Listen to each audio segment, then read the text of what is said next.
My name is Rosie Goldsmith and welcome to my Riveting interview series, conversations with authors from all over the world. My nickname is Rosie the Riveter, and one of my great passions is introducing readers to riveting writers. You may already know The Riveter, our magazine of international writing, as well as our online riveting reviews and riveting reads. They're all dedicated to giving foreign writers in English translation the prominence they deserve, which is exactly what I want to do with this series of riveting audio and video interviews. They're all free via our website, eurolitnetwork.com. Welcome to today's riveting author. Today, I'd like to introduce you to Nora Ikstena. Now, Nora's from Latvia and one of Latvia's most famous writers, novelists, poets, essayists. She's written many things. She's won many, many prizes. Nora, I'd like to start by asking you what your Latvian identity means to you. My Latvian identity means to me that I'm writing in Latvian language. That's the first thing, because I think that all writers are very closely linked with their languages. But also, I tried to live in other places in this world, like, for example, New York City. But I returned to Latvia because I think for me, this is a place where to be. And I think that our cultural heritage, our cultural traditions are so rich, starting with the folklore, and also nowadays theater, music, modern literature. So I just feel, you need to find a place in this world where you feel comfortable. I feel comfortable in Latvia. But of course, I always, starting with my early 20s, I was traveling so a lot. I was in universities in America, and I was learning English language and literature. And that was very important to me, to open also these doors. But my basis is in Latvia. Would you say, as you've got older, that you appreciate Latvia more now? Yes, I appreciate Latvia more now, but that's not maybe because of the whole country, and I have also some, questions about our political situation too, but I have a very special place in Latvia where I live. This is my grandmother's house. And you live there? I live there, and I have a big garden, and I like gardening, and it just, that my small world, and it belongs to Latvia too. And the thing what I like about Latvia is that it is nevertheless that it is the modern European Union country. All these traditions of having the good ecological things and going into woods, picking up mushrooms and berries and gardening and having very good relationships with your neighbors. And I have a dog too, named Sander. So it's just my small world where I belong. I mean, as far as having an impact on the literary life of Latvia as well, not only the many novels and essays and so on that you've written, and scripts and theatre and so on, but you've also founded or co-founded a literature house. Now, this is very important, I think, to the literary life of any country. Tell me about that and how it came about. This is one of these miracles of life. I was a young author, and I went, my first writing grant was on Gotland in Visby in Sweden, in Baltic Centers for Writers and Translators. And I went several years there writing my books, and I always had this idea in my mind that I need to do something to establish that kind of house in Latvia, because we didn't have that kind of houses in Baltics at all, not in Estonia, not in Lithuania. And then 15 years ago, I succeeded. So we just, we managed to do this with our previous Minister of Culture, Helena Demakova, who was very excited about the idea, and also the municipality of Ventspils, which is a small city near the sea, as Visby, also in Sweden. So, and we did it, and now it's one of the famous writers and translators' houses in Europe, you need to be in line for 2 years to get there. When you talk about the past in Latvia, about history, which has been difficult, how do you incorporate that into your writing? How important is it for you to be able to describe the past for yourself, for your fellow Latvians, for all of us? Yeah, it is very important for me because I really think that in this recent history, starting with first independent Latvia and then Soviet occupation and then again independent Latvia, we didn't talk much about history because we didn't have time, so we were fighting for something all the time. Were you part of the independence struggle yourself? I was very young, but I also went to the barricades, so I was 18 years old. And I didn't have this feeling of that I'm afraid. So you were young, you were fearless. Yes. And I'm very happy that I lived through also, I mean, my youth and my childhood was in the Soviet times. And then independent Latvia came, as I'm saying, I'm very happy that I was born in 1969 because this is the year when we went through also these old times, but we also catch these new times, and we had this opportunity to be kind of free-minded people. And I'm always saying that I cannot imagine being writer under Soviet rule. You've published a number of books. You've published about 20 novels, and several of them have been translated into English, which is fantastic. But what would you say the general theme of your writing, your motivation is? What are you writing about? You know, I think the general theme is life as its own. But of course, I think that my books also focuses of Latvian history, of what happened in Latvia, of people of Latvia. I mean, I'm always taking things out of history from real persons, from real stories, from real people around me. And that excites me, so because I'm always thought that life is larger than literature. So you just take from life these small, slices, and then you make fiction out of it. Now, do you see yourself as a feminist writer, as a women's writer, or writer for women? Because I mean, I know that sounds a bit like these days it's a kind of glib question, but women are central to your novels. You do write a lot about women.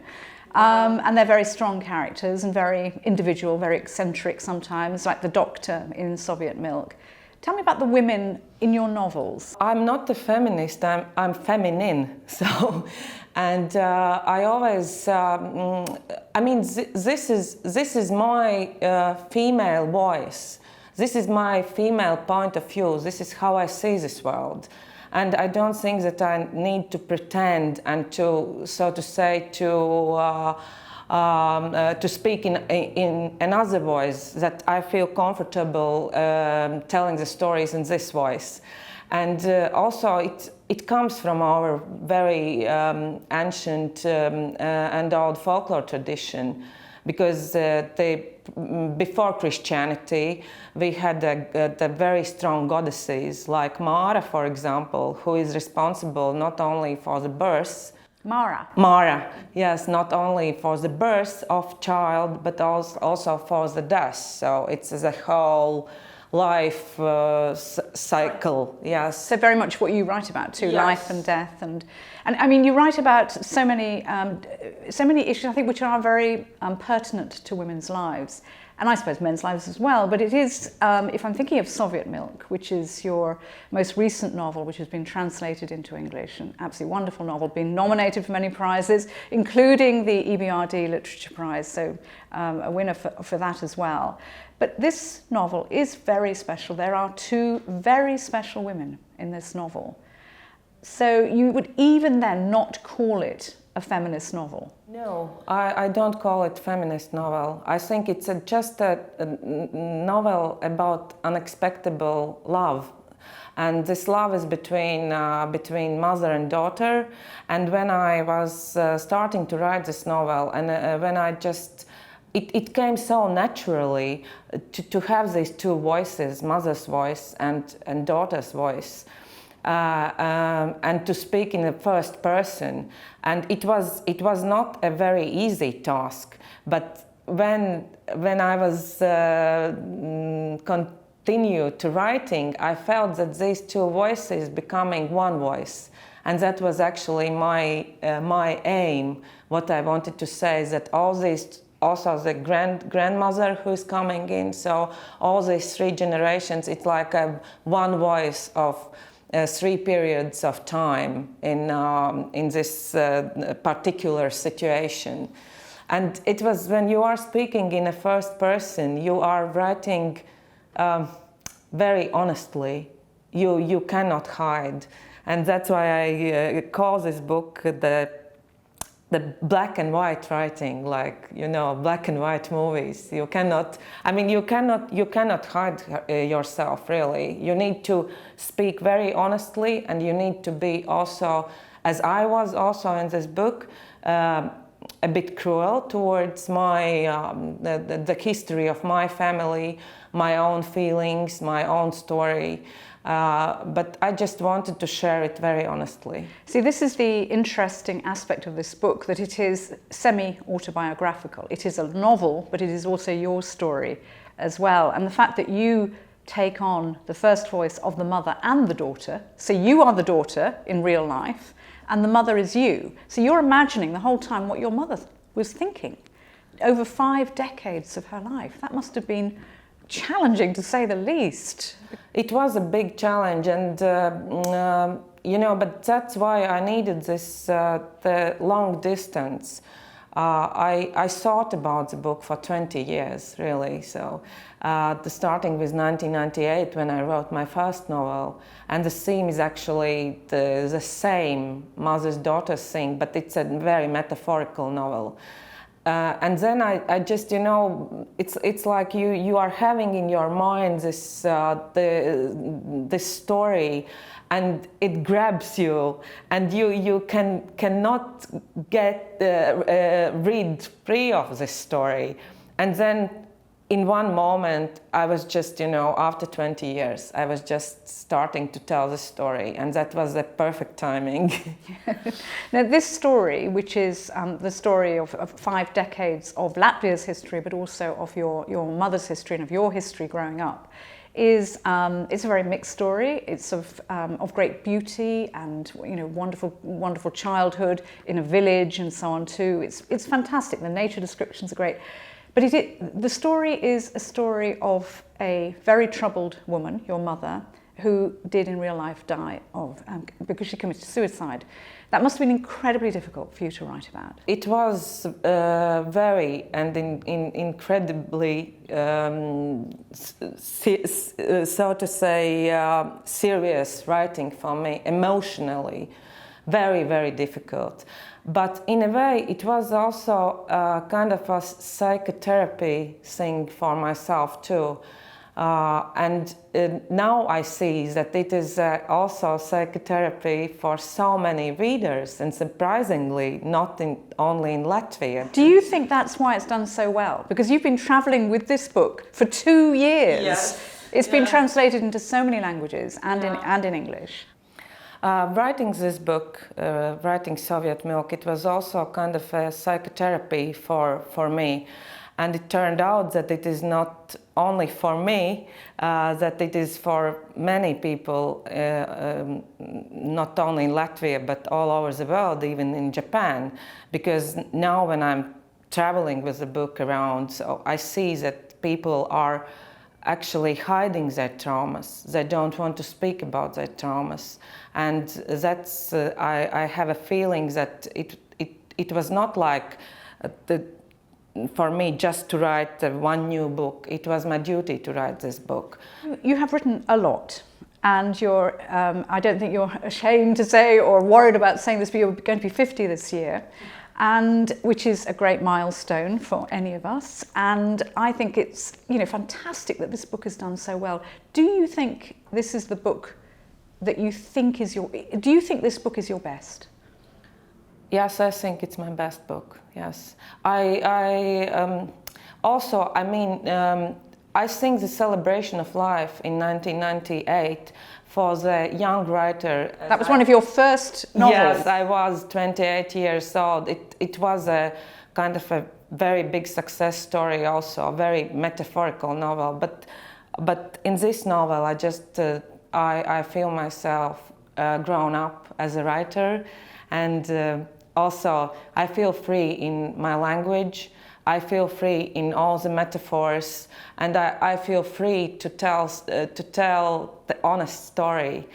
And you need to go the long way to get the book like this as an author. Not just the topic, but the way you've written it, the great craft and literary beautiful language you use. It is one of the best books I have ever read, Nora. And it's meant an awful lot to me. So thank you so much for introducing us to this book. And I know you're going to read a little bit for us here at the end of the interview. And this has been translated into English by Margita Gailitis, and it's published by Pairini Press in English. 1969. gada 15. oktobra es neatceros. Es to nevaru atcerēties, kaut gan ir ļaudis, kuri apgalvo, ka atminoties savu piedzimšanu. Visticamāk, mātes vēdrā es gulēju pareizi, jo dzemdības esot bijušas dabiskas. Ne īpaši garas, ne īsas, ar beigu sāpēm, kas atkārtojas katras 5 minūtes. I don't remember 15th October 1969. There are people who swear they remember their birth. I don't. It's likely that I was well positioned in my mother's womb because the birth was normal, not particularly long or particularly short, with the last contractions coming every 5 minutes. My mother was 25, young and healthy. Her mental state, though, was not so healthy, as I learned later. I do remember, or at least I can picture, the golden tender calm of October, alternating with forebodings of a long period of darkness. It's kind of boundary month, at least in the climate of this latitude, where seasons change slowly and autumn only gradually gives way to winter. Thank you for reading from Soviet Milk and for talking to me today. Thank you so much. Thank you. Thank you to today's riveting author. My name's Rosie Goldsmith, and thank you for watching and listening to our riveting interview, conversations with authors from all over the world. You can find our riveting interviews, reads and reviews on our website, eurolitnetwork.com.